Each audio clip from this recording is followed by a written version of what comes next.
ನಮಸ್ಕಾರ ವೀಕ್ಷಕರೇ, ಇಟ್ಕೆ ಹೇಮಂತ್ ಯೂಟ್ಯೂಬ್ ಚಾನಲ್ಗೆ ಮತ್ತೊಮ್ಮೆ ನಿಮಗೆಲ್ಲ ಸ್ವಾಗತ. ನಾನು ನಿಮ್ಮ ಗೆಳೆಯ ಹೇಮಂತ್. ನೀವು ನೋಡ್ತಾ ಇದ್ದೀರಾ ಓಲಿ ನ್ಯೂಸ್. ದೇಶದ 543 ಲೋಕಸಭಾ ಕ್ಷೇತ್ರಗಳ ಪೈಕಿ ಈಗಾಗಲೇ 90% ಲೋಕಸಭಾ ಕ್ಷೇತ್ರಗಳಿಗೆ ಚುನಾವಣೆ ಸಂಪೂರ್ಣಗೊಂಡಿದ್ದು, ಇದೀಗ ದೇಶದ ಮುಂದಿನ ಪ್ರಧಾನಿ ಯಾರಾಗ್ತಾರೆ ಅಂತಕ್ಕಂಥ ಪ್ರಶ್ನೆ ದೇಶದ ಪ್ರತಿಯೊಬ್ಬ ಮತದಾರ ಹಾಗೂ ರಾಜಕೀಯ ಪಂಡಿತರಲ್ಲಿ ತೀವ್ರ ಚರ್ಚೆಗೆ ಕಾರಣವಾಗ್ತಾ ಇದೆ. ಈ ಬಾರಿ ದೇಶದಲ್ಲಿ ನರೇಂದ್ರ ಮೋದಿ ನೇತೃತ್ವದ NDA ಮೈತ್ರಿಕೂಟ ಅಧಿಕಾರಕ್ಕೆ ಬರೋದಿಲ್ಲ, ಬದಲಾಗಿ ಇಂಡಿ ಮೈತ್ರಿಕೂಟ ಅಧಿಕಾರಕ್ಕೆ ಬರುತ್ತೆ ಅಂತಕ್ಕಂಥ ಮಾತುಗಳು ಕೂಡ ಈ 486 ಲೋಕಸಭಾ ಕ್ಷೇತ್ರಗಳಿಗೆ ಚುನಾವಣೆ ಮತದಾನ ಸಂಪೂರ್ಣಗೊಂಡಿರ್ತಕ್ಕಂಥ ಈ ಸಂದರ್ಭದಲ್ಲಿ ಕೇಳಿಬರ್ತಾ ಇದೆ. ಈ ಚುನಾವಣೆಯ ಲೋಕಸಭಾ ಚುನಾವಣೆಯ ಫಲಿತಾಂಶಕ್ಕೆ ಸಂಬಂಧಪಟ್ಟಂತೆ ಅನೇಕ ರಾಜಕೀಯ ವಿಶ್ಲೇಷಕರು, ರಾಜಕೀಯ ಪಂಡಿತರು ಹಾಗೂ ರಾಷ್ಟ್ರೀಯ ಮಟ್ಟದ ಸುದ್ದಿ ಮಾಧ್ಯಮಗಳು ತಮ್ಮದೇ ಆದಂತಹ ಒಂದು ಪ್ರೆಡಿಕ್ಷನನ್ನು ನಮ್ಮ ಮುಂದೆ ಇಡ್ತಾ ಇದ್ದು, ಬೇರೆ ಬೇರೆ ರೀತಿಯಾದಂತಹ ಒಂದು ಅಂಕಿ ಸಂಖ್ಯೆಗಳನ್ನು ಕೊಡೋದ್ರ ಮೂಲಕ ಇಡೀ ದೇಶದ ಜನರನ್ನು ಈ ಬಾರಿ ಒಂದು ರೀತಿಯ ಗೊಂದಲಕ್ಕೆ ತಳ್ಳಿದ್ದಾರೆ ಅಂತಲೇ ಹೇಳ್ಬೋದು. ಇದೀಗ ಸಟ್ಟಾ ಬಜಾರ್ ತನ್ನದೇ ಆದಂತಹ ಒಂದು ಅಂಕಿ ಸಂಖ್ಯೆಗಳನ್ನು ದೇಶದ ಜನರ ಮುಂದಿಟ್ಟಿದ್ದು, ಇದುವರೆಗೂ ಕೂಡ ಈ ಲೋಕಸಭಾ ಚುನಾವಣೆಯನ್ನು ಕುರಿತು ಯಾವುದೇ ಒಂದು ರಾಷ್ಟ್ರೀಯ ಸರ್ವೆ ಸಂಸ್ಥೆಗಳಿರ್ಬೋದು, ರಾಜಕೀಯ ವಿಶ್ಲೇಷಕರಿರ್ಬೋದು ಹಾಗೂ ರಾಜಕೀಯ ಪಂಡಿತರಿರ್ಬೋದು, ಇವರು ಯಾರೂ ಕೊಡದೇ ಇರತಕ್ಕಂಥ ಒಂದು ವಿಶಿಷ್ಟವಾದ ನಂಬರ್ಸ್ಗಳನ್ನು ಕೊಡೋದ್ರ ಮೂಲಕ ಇಡೀ ದೇಶದ ಕುತೂಹಲಕ್ಕೆ ಸಟ್ಟಾ ಬಜಾರ್ ಕಾರಣವಾಗಿದೆ ಅಂತಕ್ಕಂಥದ್ದನ್ನು ನಾನು ಇದೀಗ ನಿಮಗೆ ಹೇಳೋಕ್ಕೆ ಇಷ್ಟಪಡ್ತೀನಿ. ಸ್ನೇಹಿತರೆ, ದೇಶದಲ್ಲಿ ವಿಶಿಷ್ಟವಾದ ನಂಬರ್ಸನ್ನು ಕೊಟ್ಟಿರ್ತಕ್ಕಂಥ ಆ ಸಟ್ಟಾ ಬಜಾರ್ ಯಾವುದು? ಆ ಸಟ್ಟಾ ಬಜಾರ್ ಅವರು ಲೋಕಸಭಾ ಚುನಾವಣೆಯ ಫಲಿತಾಂಶದ ಕುರಿತು ಕೊಟ್ಟಿರ್ತಕ್ಕಂಥ ನಂಬರ್ಸ್ಗಳೇನು ತಿಳ್ಕೊಂಡು ಬರೋಣ. ಅದಕ್ಕಿಂತ ಮುಂಚೆ ನೀವಿನ್ನು ನನ್ನ ಇಟ್ಕೆ ಹೇಮಂತ್ ಯೂಟ್ಯೂಬ್ ಚಾನಲ್ಗೆ ಸಬ್ಸ್ಕ್ರೈಬ್ ಮಾಡ್ಕೊಂಡಿಲ್ಲ ಅಂದರೆ ದಯವಿಟ್ಟು ಸಬ್ಸ್ಕ್ರೈಬ್ ಮಾಡಿಕೊಂಡು ಬೆಲ್ ಬಟನನ್ನು ಕ್ಲಿಕ್ ಮಾಡಿ. ನಾನು ಕೊಡ್ತಕ್ಕಂಥ ಮಾಹಿತಿ ನಿಮ್ಗೆ ಇಷ್ಟ ಆಗಿದ್ದರೆ ಈ ವಿಡಿಯೋಗೆ ಲೈಕ್ ಮಾಡಿ, ಶೇರ್ ಮಾಡಿ, ಕಮೆಂಟ್ ಮಾಡಿ. ಸ್ನೇಹಿತರೆ, ರಾಷ್ಟ್ರೀಯ ಮಟ್ಟದ ಸುದ್ದಿ ಸಂಸ್ಥೆಗಳಿರ್ಬೋದು, ಕೆಲವೊಂದು ರಾಜಕೀಯ ಪಂಡಿತರಿರ್ಬೋದು, ಒಂದು ಸರ್ವೆ ಸಮೀಕ್ಷೆಯನ್ನು ದೇಶದ ಜನರ ಮುಂದಿಟ್ಟಾಗ ಒಂದು ಮಾತು ಕೇಳಿಬರುತ್ತೆ. ಅದೇನೆಂದರೆ, ಇವರು ಒಂದು ಪಕ್ಷದ ಪರವಾಗಿ ಕೆಲಸವನ್ನು ಮಾಡಿದ್ದಾರೆ, ಈ ಮಾಧ್ಯಮ ಒಂದು ಪಕ್ಷದ ಪರವಾಗಿರ್ತಕ್ಕಂಥ ಒಂದು ಸಮೀಕ್ಷೆಯನ್ನು ಹೊರಹಾಕಿದೆ ಅಂತಕ್ಕಂಥ ಚರ್ಚೆಗಳು ಇಡೀ ದೇಶದಲ್ಲಿ ನಡೀತವೆ. ಆದರೆ ಸಟ್ಟಾ ಬಜಾರ್ನ ವಿಚಾರಕ್ಕೆ ಬಂದರೆ ಆ ಒಂದು ರೀತಿಯ ಅನುಮಾನಗಳು ಯಾರಿಗೂ ಕೂಡ ಉಳ್ಕೊಳ್ಳೋದಿಲ್ಲ.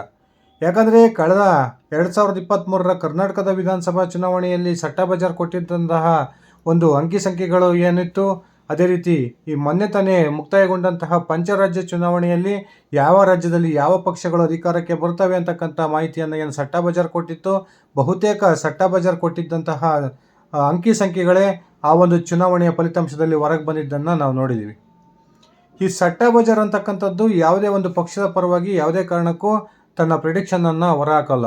ಯಾಕಂದರೆ ಸಟ್ಟಾ ಬಜಾರ್ ಕೇವಲ ಮಾತಿನ ಮೂಲಕ ನಡೆಯತಕ್ಕಂಥದ್ದಲ್ಲ, ಸಾವಿರಾರು ಕೋಟಿಯ ವಹಿವಾಟು ಈ ಒಂದು ಲೋಕಸಭಾ ಚುನಾವಣೆಯ ಒಂದು ಫಲಿತಾಂಶದ ಕುರಿತು ಸಟ್ಟಾ ಬಜಾರ್ ಒಂದು ಮಾರ್ಕೆಟಲ್ಲಿ ಬೆಟ್ಟಿಂಗ್ ನಡೀತಾ ಇರುತ್ತೆ. ಆ ಕಾರಣಕ್ಕೆ ಆದಷ್ಟು ಅತ್ಯಂತ ಅಕ್ಯುರೇಟ್ ಆಗಿರ್ತಕ್ಕಂಥ ಅಂಕಿ ಸಂಖ್ಯೆಗಳನ್ನೇ ಈ ಸಟ್ಟಾ ಬಜಾರ್ ಕೊಡ್ತವೆ ಅಂತಕ್ಕಂಥ ಮಾಹಿತಿಗಳು ನಮಗೀಗಾಗಲೇ ಗೊತ್ತಿದ್ದಾವೆ. ಕಳೆದ 2023 ವಿಧಾನಸಭಾ ಚುನಾವಣೆಯಲ್ಲಿ ಕರ್ನಾಟಕಕ್ಕೆ ಸಂಬಂಧಪಟ್ಟಂತೆ ಫಲೋಡಿ ಸಟ್ಟಾ ಬಜಾರ್ ಕರ್ನಾಟಕದಲ್ಲಿ ಈ ಬಾರಿ 135 ವಿಧಾನಸಭಾ ಕ್ಷೇತ್ರಗಳಲ್ಲಿ ಕಾಂಗ್ರೆಸ್ ಗೆಲ್ಲುತ್ತೆ, BJP ಕೇವಲ 55 ವಿಧಾನಸಭಾ ಕ್ಷೇತ್ರಗಳನ್ನು ಗೆಲುವನ್ನು ಪಡೆಯುತ್ತೆ ಅಂತಕ್ಕಂಥ ಒಂದು ಅಂಕಿ ಸಂಖ್ಯೆಗಳನ್ನು ರಾಜ್ಯದ ಜನದ ಮುಂದಿಟ್ಟಿತ್ತು. ಚುನಾವಣೆಯ ಫಲಿತಾಂಶದ ನಂತರ ಕಾಂಗ್ರೆಸ್ ಫಲೋಡಿ ಸಟ್ಟಾ ಬಜಾರ್ ಹೇಳಿದಂತಹ 135ಕ್ಕೂ ಹೆಚ್ಚು ಸಂಖ್ಯೆಯ ಒಂದು ಸ್ಥಾನಗಳನ್ನು ಗೆದ್ದಿದ್ದನ್ನು ನಾವೆಲ್ಲ ನೋಡಿದ್ದೀವಿ.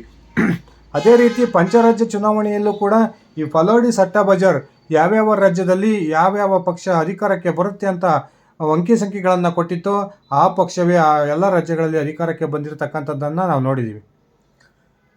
ಈ ಕಾರಣಕ್ಕೆ ಸಟ್ಟಾ ಬಜಾರ್ ಒಂದು ನಂಬಿಕಸ್ಥ ಒಂದು ಸರ್ವೆಯನ್ನು ಹೊರಗಾಕುತ್ತೆ ಅಂತಕ್ಕಂಥದ್ದು ಈಗಾಗಲೇ ದೇಶದ ಜನರಿಗೆ ಭಾವನೆ ಬಂದಾಗಿದೆ.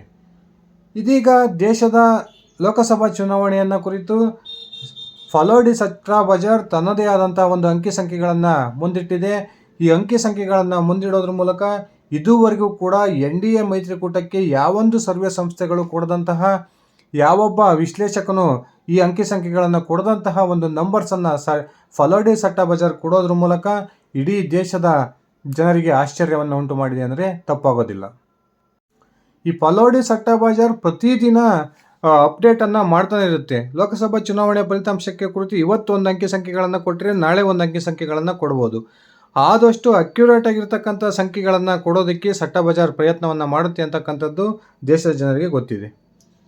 ಈಗ ವಿಷಯಕ್ಕೆ ಬರೋಣ ಸ್ನೇಹಿತರೆ.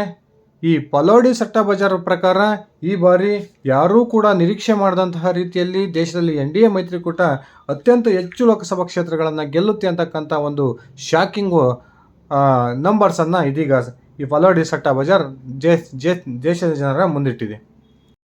ಈ ಫಲೋಡಿ ಸಟ್ಟಾ ಬಜಾರ್ನ ಪ್ರಕಾರ ಈ ಬಾರಿ NDA ಮೈತ್ರಿಕೂಟ ದೇಶದಲ್ಲಿ 407 ಲೋಕಸಭಾ ಕ್ಷೇತ್ರಗಳನ್ನು ಗೆಲ್ಲುತ್ತೆ ಅಂತಕ್ಕಂಥ ಒಂದು ವಿಶಿಷ್ಟವಾದ ನಂಬರ್ಸನ್ನು ಪ್ರಪ್ರಥಮ ಬಾರಿಗೆ ಈ ಫಲೋಡಿ ಸಟ್ಟಾ ಬಜಾರ್ ಕೊಟ್ಟಿದೆ ಅಂದರೆ ತಪ್ಪಾಗೋದಿಲ್ಲ. ಇಡೀ ದೇಶದ ಒಂದು ಸರ್ವೆ ಏನು ಈಗಾಗಲೇ ಅನೇಕ ಸರ್ವೆಗಳು ಹೊರಗೆ ಬಂದಿದ್ದಾವೆ. ಯಾವ ಒಂದು ಸರ್ವೆಯೂ ಕೂಡ ಇಷ್ಟೊಂದು ಸಂಖ್ಯೆಯ ಸ್ಥಾನಗಳನ್ನು NDAಗೆ ಕೊಟ್ಟಿರಲಿಲ್ಲ.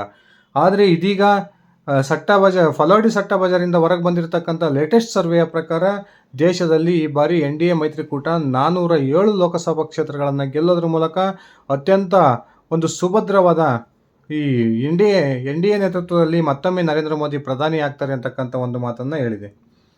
ಹಾಗೆಯೇ ರಾಜ್ಯವಾರು ಅಂಕಿ ಸಂಖ್ಯೆಗಳನ್ನು ಕೂಡ ಈ ಸಟ್ಟಾ ಬಜಾರ್ ಕೊಡೋದ್ರ ಮೂಲಕ ಅತ್ಯಂತ ಆಶ್ಚರ್ಯವನ್ನು ಉಂಟು ಮಾಡಿದೆ ಅಂದರೆ ತಪ್ಪಾಗೋದಿಲ್ಲ.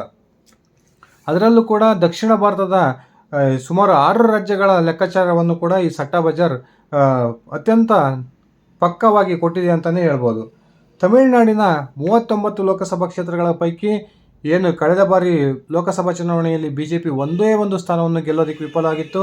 ಆದರೆ ಈ ಫಲೋಡಿ ಸಟ್ಟಾ ಬಜಾರ್ನ ಪ್ರಕಾರ ತಮಿಳುನಾಡಿನಲ್ಲಿ ಈ ಬಾರಿ BJP 8 ಲೋಕಸಭಾ ಕ್ಷೇತ್ರಗಳನ್ನು ಗೆಲ್ಲುತ್ತೆ ಅಂತಕ್ಕಂಥ ಒಂದು ವರದಿಯನ್ನು ಕೊಟ್ಟಿದೆ. ಅದೇ ರೀತಿ ಕರ್ನಾಟಕದಲ್ಲಿ ಈ ಬಾರಿ BJP ಹಾಗೂ JDS ಸೇರಿ 28 ಲೋಕಸಭಾ ಕ್ಷೇತ್ರಗಳ ಪೈಕಿ 25 ಲೋಕಸಭಾ ಕ್ಷೇತ್ರಗಳಲ್ಲಿ ಜಯ ಗಳಿಸ್ತವೆ ಅಂತಕ್ಕಂಥ ಒಂದು ಶಾಕಿಂಗ್ ರಿಪೋರ್ಟನ್ನು ಈ ಫಲೋಡಿ ಸಟ್ಟಾ ಬಜಾರ್ ಹೊರಹಾಕಿದೆ. ಈಗಾಗಲೇ ರಾಜ್ಯದಲ್ಲಿ ಕಾಂಗ್ರೆಸ್ ಸರ್ಕಾರ ಅಧಿಕಾರದಲ್ಲಿದೆ. ಕಾಂಗ್ರೆಸ್ನ 14ಕ್ಕೂ ಹೆಚ್ಚು ಲೋಕಸಭಾ ಕ್ಷೇತ್ರಗಳನ್ನು ಗೆಲ್ತೀವಿ ಅಂತಕ್ಕಂಥ ಆತ್ಮವಿಶ್ವಾಸದ ಮಾತನಾಡ್ತಾ ಇದ್ದಾರೆ. ಆದರೆ ಈ ಫಲೋಡಿ ಸಟ್ಟಾ ಬಜಾರ್ನ ಪ್ರಕಾರ BJP JDS 25 ಲೋಕಸಭಾ ಕ್ಷೇತ್ರಗಳನ್ನು ಕರ್ನಾಟಕದಲ್ಲಿ ಗೆಲ್ಲುತ್ತೆ ಅಂತಕ್ಕಂಥ ಒಂದು ವರದಿಯನ್ನು ಕೊಟ್ಟಿದೆ. ಅದೇ ರೀತಿ ಕೇರಳದಲ್ಲಿಯೂ ಕೂಡ ಈ ಬಾರಿ BJP ಖಾತೆಯನ್ನು ತೆರೆಯುತ್ತೆ. ಕೇರಳದ 20 ಲೋಕಸಭಾ ಕ್ಷೇತ್ರಗಳ ಪೈಕಿ BJP 3 ಲೋಕಸಭಾ ಕ್ಷೇತ್ರಗಳಲ್ಲಿ ಗೆಲುವನ್ನು ಕಾಣುತ್ತೆ ಅಂತಕ್ಕಂಥದ್ದು ಫಲೋಡಿ ಸಟ್ಟಾ ಬಜಾರ್ನ ಲೇಟೆಸ್ಟ್ ಸರ್ವೆ. ತೆಲಂಗಾಣದ 17 ಲೋಕಸಭಾ ಕ್ಷೇತ್ರಗಳ ಪೈಕಿ ಈ ಬಾರಿ BJP ಕಳೆದ ಬಾರಿಗಿಂತ 3 ಸ್ಥಾನಗಳನ್ನು ಹೆಚ್ಚಾಗಿ ಗಳಿಸುತ್ತೆ. ಕಳೆದ 2019 ಚುನಾವಣೆಯಲ್ಲಿ ಕೇವಲ 4 ಲೋಕಸಭಾ ಕ್ಷೇತ್ರಗಳನ್ನು ಗೆದ್ದಿದ್ದಂತಹ BJP ಈ ಬಾರಿ ತೆಲಂಗಾಣದ 17 ಲೋಕಸಭಾ ಕ್ಷೇತ್ರಗಳ ಪೈಕಿ 7 ಲೋಕಸಭಾ ಕ್ಷೇತ್ರಗಳಲ್ಲಿ ಜಯ ಕಾಣುತ್ತೆ ಅಂತಕ್ಕಂಥದ್ದು ಫಲೋಡಿ ಸಟ್ಟಾ ಬಜಾರ್ ಅವರ ಒಂದು ಲೆಕ್ಕಾಚಾರ. BJPಗೆ ಹಾಗೂ NDA ಮೈತ್ರಿಕೂಟಕ್ಕೆ ಅತ್ಯಂತ ಹೆಚ್ಚು ಲಾಭವಾಗ್ತಕ್ಕಂಥದ್ದು ದಕ್ಷಿಣ ರಾಜ್ಯಗಳಲ್ಲಿ ಆಂಧ್ರದಲ್ಲಿ ಅಂತಕ್ಕಂಥ ಒಂದು ಅಂಕಿ ಸಂಖ್ಯೆಯನ್ನು ಈ ಫಲೋಡಿ ಸಟ್ಟಾ ಬಜಾರ್ ಇದೀಗ ನಮ್ಮ ಮುಂದಿಟ್ಟಿದೆ. ಆಂಧ್ರ ಪ್ರದೇಶದ 25 ಲೋಕಸಭಾ ಕ್ಷೇತ್ರಗಳ ಪೈಕಿ BJP, TDP ಹಾಗೂ ಜನಸೇನಾ ಮೈತ್ರಿಗೆ ಈ ಬಾರಿ ಸುಮಾರು 19ರಷ್ಟು ಲೋಕಸಭಾ ಕ್ಷೇತ್ರಗಳಲ್ಲಿ ಗೆಲುವು ಕಾಣುತ್ತೆ ಅಂತಕ್ಕಂಥ ಶಾಕಿಂಗ್ ರಿಪೋರ್ಟನ್ನು ಕೊಡೋದ್ರ ಮೂಲಕ YSRCPಗೆ ಬಹುದೊಡ್ಡ ಆಘಾತವನ್ನು ಈ ಸಟ್ಟಾ ಬಜಾರ್ ತಂದಿಟ್ಟಿದೆ ಅಂತಲೇ ಹೇಳ್ಬೋದು. ಸ್ನೇಹಿತರೆ, ಈ ರೀತಿ ದೇಶದ ಲೋಕಸಭಾ ಚುನಾವಣೆಯ ಕುರಿತು ಈ ಫಲೋಡಿ ಸಟ್ಟಾ ಬಜಾರ್ ವಿಶಿಷ್ಟವಾದ ಅಂಕಿ ಸಂಖ್ಯೆಯನ್ನು ಕೊಡೋದ್ರ ಮೂಲಕ ಇಡೀ ದೇಶದ ಜನರ ಗಮನವನ್ನು ಸೆಳೆಯುವ ಪ್ರಯತ್ನಕ್ಕೆ ಕೈ ಹಾಕಿದೆ ಅಂತಲೇ ಹೇಳ್ಬೋದು. ನಿಮ್ಮ ಅಭಿಪ್ರಾಯದ ಪ್ರಕಾರ ಈ ಬಾರಿ ದೇಶದಲ್ಲಿ NDA ಮೈತ್ರಿಕೂಟ ಎಷ್ಟು ಸ್ಥಾನಗಳನ್ನು ಗೆಲ್ಬೋದು? ದಯವಿಟ್ಟು ಕಮೆಂಟ್ ಮಾಡಿ. ಧನ್ಯವಾದಗಳು.